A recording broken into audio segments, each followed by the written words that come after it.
Now, your Super Doppler 10 forecast with Chief Meteorologist Emeritus Don Slater. This is the last 24 hours of what's been going on in Oklahoma, and really they're getting raked over the coals again. So again, we start 24 hours ago, and there's where we are now. 24 hours ago, a line went through. This tornado watch is active right now. You can see all the action all the way on up in Missouri, and there's more action farther to the south on this last picture. So again, yeah, they've got lots and lots of weather going on. Now, I want to show you what's going on for us. There's a little bit of hope that we might get some rain out of this, but if it happens, it wouldn't be anything real big. Patty is out there, and there's something called Raphael. It will become Raphael probably by tomorrow during the morning hours, probably by 11 o'clock tomorrow morning. Patty is way out into here, and Patty is basically a dying storm.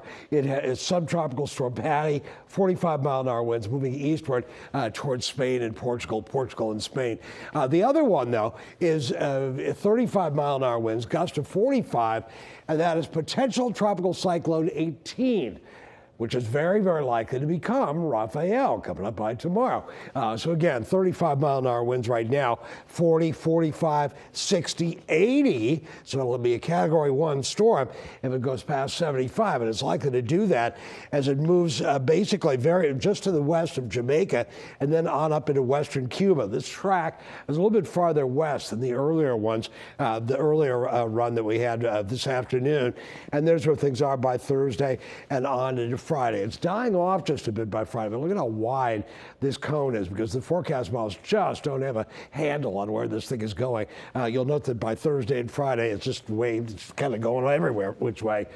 They don't know which way this thing is going to be going. So we'll watch it. I am not concerned for us.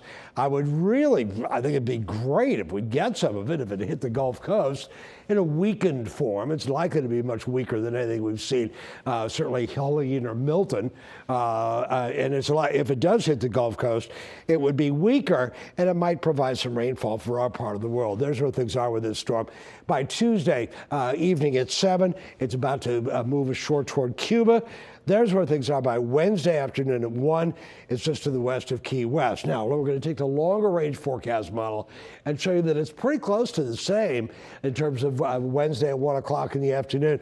And from there on in, it takes it off the west coast of Florida, not particularly strong, and then on up toward, then it kind of jackknives westward on up toward Mobile Bay, falls apart. By Saturday, there's some rain to our west. And by Sunday, a week from today, we could get some rainfall into the area. Now, how much rain do we get? Again, a big rain farther to the west and southwest. For us, so far, it looks like very modest amounts of rainfall for the region, if that does indeed happen. Now, right now, temperatures mid-40s farther inland, but 50s closer to the coastline, even 40 degrees into Franklin. So chilly tomorrow morning in some areas inland, but we'll all warm on up to around 70 for Election Day, Tuesday. Could be a little bit of morning fog, 78 degrees for a high temperature, 80 coming up on Wednesday. Thursday, there's that slight chance of rainfall. And then I put a 20% chance of rain for next Sunday. That's in anticipation of hopefully we'll get some rain out of Raphael. But the big thing is it's going to warm on up into the middle of the week.